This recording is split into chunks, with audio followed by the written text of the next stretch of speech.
Hey guys, it's Ross with Rebellion Forge. You probably heard Jacob talk about getting his 240 over to the shop, so we're going to be hijacking his YouTube channel here for at least an episode or two while we go through and do some reinforcing, install a roll bar on the car. So I'll go over a little bit about what we're going to do. We started doing a little bit of work over the weekend.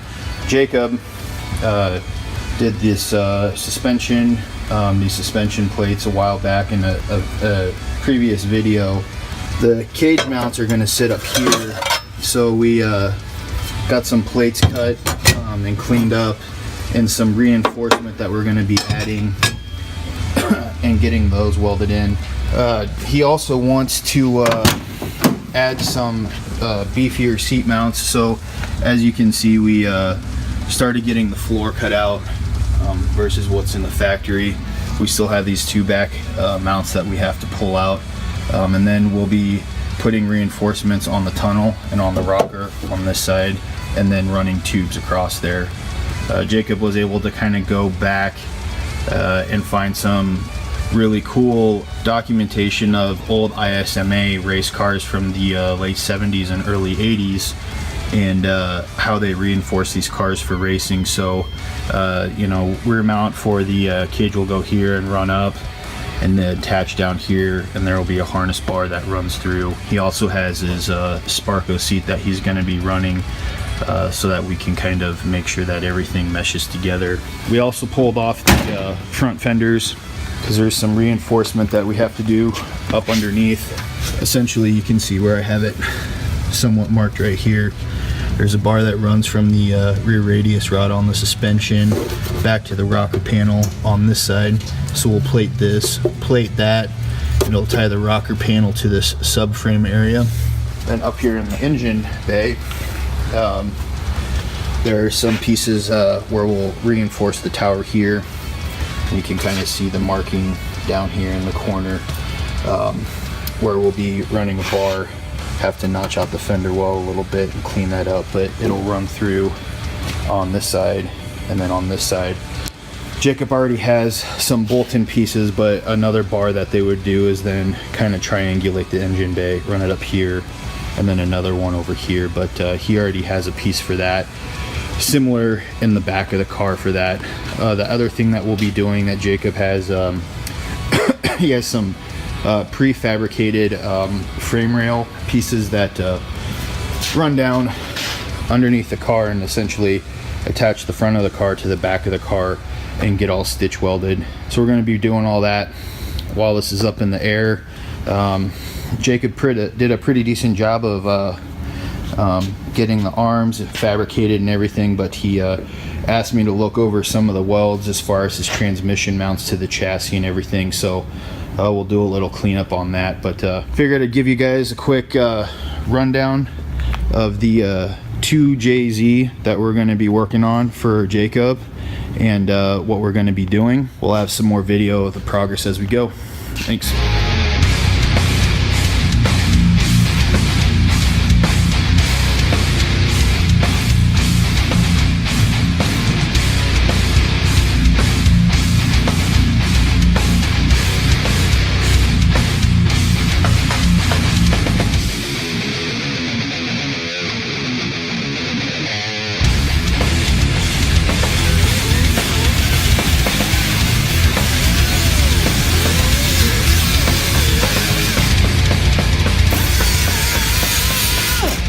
Trying to get all the prep work done on the chassis before we get carried away with welding. Earlier this evening, we got the plates down here cleaned up. I got the driver's side all cut out. We have to do a little cleanup, and Kyle's over there getting the rest of the passenger side cut out that we started on this evening. Once we do that, we're going to get these strut towers cleaned up a little bit from where Jacob welded, get the reinforcement done there, and we'll pretty much have the top side reinforcement done, aside from the cage mounts and where we're going to put that. And that's something that we'll probably work on this weekend I need to get my laptop over here. We need to get some dimensions made. We use Bentech software, and then along with Bentech, we have this Pro 105 HT pipe bender that we use that has the swag off-road air over hydraulic assembly, and so we'll just be bending your fairly typical 4-point weld-in roll bar using 1 3/4 095 wall DOM tubing. So, you know, it'll be a really good street safe roll bar with a harness bar in it. That way he can at least run some harnesses on there safely, and that way if he takes it to the track, he's all secured. So we're going to be making custom seat mounts. If you haven't noticed, Jacob's kind of a tall guy. The bolsters on those seats are pretty thick, so cutting out the factory mounts does one of two things. As you can see, that front mount sits about 4 inches up off of the floor, which chews up a lot of seat space. So what we're going to do is we're going to probably lower the seat mounts down roughly 3 inches, at least in the front. And those seat mounts not only will reinforce the floor, but they'll have some captive nuts up on the inside of the tubes. That way he can directly bolt his sliders right to those, and then the seat sits on it, and it'll give him a little bit more headroom.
Figure we do a quick summary of what we got done this evening. It doesn't look like a lot, but we're just working on prepping and kind of started diving into some of the fabrication stuff. Over the last 2 days, we were cutting the floor mounts out, and as you can see, Kyle was in here. A bunch of it was just spot welded in, so we even ground out the spot welds, cut everything out so it's nice and smooth. And now Kyle's making these floor mounts, which we'll re-weld in here. And like I said in the previous video, Jacob's a tall guy, so we're trying to accomplish a few things here. He has aftermarket seats with sliders that weren't set up for the mounts that were in here, and two, we're going to try to get the seat as low to the floor as possible so that he has as much headroom clearance. So once we get these in here, we're going to drill some holes in the bottom side and weld some nuts to the inside after we locate the sliders, some captive nuts, and then that way he can just bolt directly down to this. Then these will sit in here, there will be one in the rear, and then these will all get welded to the floor up into the tunnels, and it'll add also another level of reinforcement to this area of the vehicle. Now, the other thing that we were working on tonight in the back is the strut towers, getting them ready for the cage.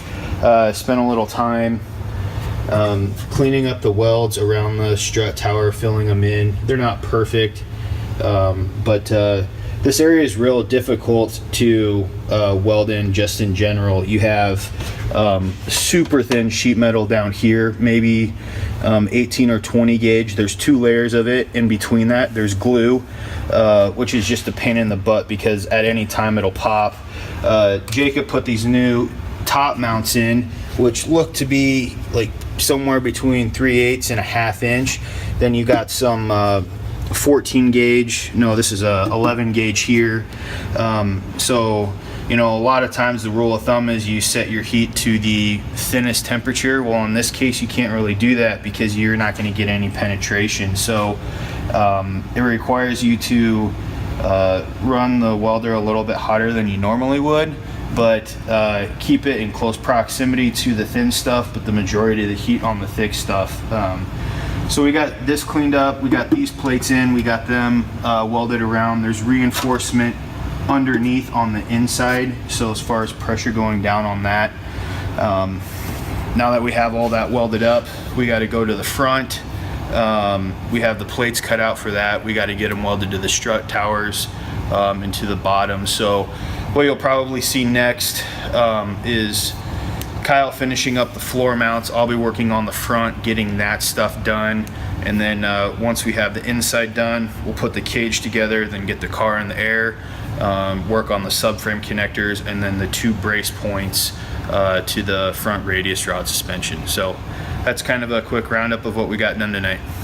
See ya.